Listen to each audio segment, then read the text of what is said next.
Belum lama ini masyarakat digegerkan dengan adanya organisasi Gerakan Fajar Nusantara atau Gavatar yang diduga atau disinyalir berkaitan dengan hilangnya sejumlah kasus orang hilang di Jawa Tengah. Dan sebenarnya bagaimana sepak terjang dan pola kerja Gavatar ataupun sejarah keberadaannya di Jawa Tengah. Sudah hadir di studio Net Jawa Tengah Kepala Badan Kesatuan Bangsa Politik dan Perlindungan Masyarakat Bakesbang Polinmas Kuncoro Himawan. Selamat pagi Sugeng Enjang Pak Kuncoro. Apa kabar Pak?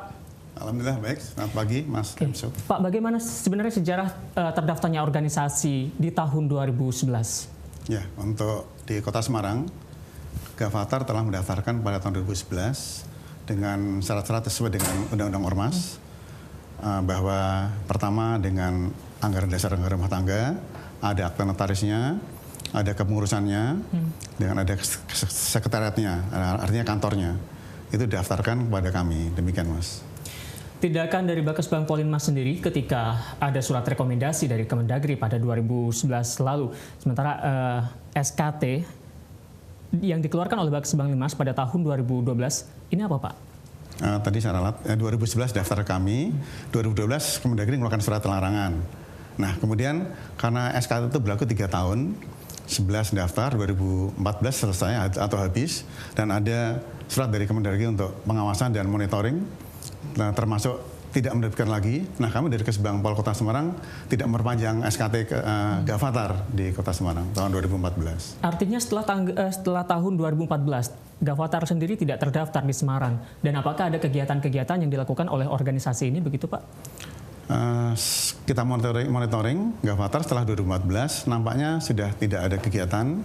Yang sebelumnya tiap tahun melaporkan selama 3 tahun, tapi 2014 itu sudah terakhir tidak mengeluarkan lagi kegiatan. Yang kami pantau demikian, Mas.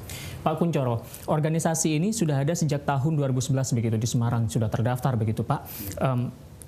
Dan diindikasikan ini disinyalir ada kaitannya dengan sejumlah kasus orang hilang di Jawa Tengah. Tanggapan Bapak soal ini? Ya, saya sampaikan bahwa sejarahnya Gavatar pertama adalah berdirinya melalui Al-Qaeda Al-Islamiyah.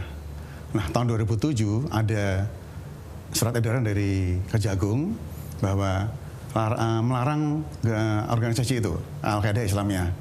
Nah, ternyata setelah itu, tahun 2007 dilarang, tahun 2010 mereka mendirikan Gavatar, yaitu Gerakan Fajar Nusantara yang anggota-anggotanya sebagian dari Al-Qaeda Islamiyah itu. Jadi ajarannya masih mengait dengan Al-Qaeda Islamiyah, yang itu pun dari NII ya, Negara Islam Indonesia. Itu dianggap atau dinilai sesat oleh pemerintah.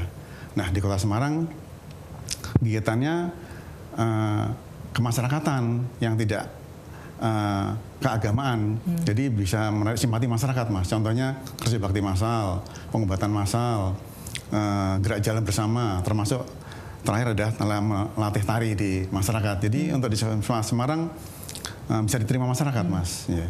Pak, artinya dari 2011 begitu kegiatannya sudah berlangsung masif begitu Pak ya, dari 2011 hingga ke 2015. Sampai dengan saat ini, adakah laporan orang hilang di Kota Semarang sendiri Pak? Nah, untuk saat ini Mas, sampai dengan saat ini kami dengan Kominda, Komunitas Intelijen Daerah yang terdiri dari rekan-rekan dari Intel Polrestabes, Kodim, Kajari, Bea Cukai, dan juga dari Lanal ya, Angkatan Laut. Tidak ada laporan itu Mas untuk Semarang. Tidak ada laporan? Iya, tidak seperti yang kita baca di media massa dari lain-lain daerah ada yang hilang. Tapi sebenarnya adakah keterkaitan organisasi ini dengan Al-Qaeda Al-Islamiyah atau NII Pak?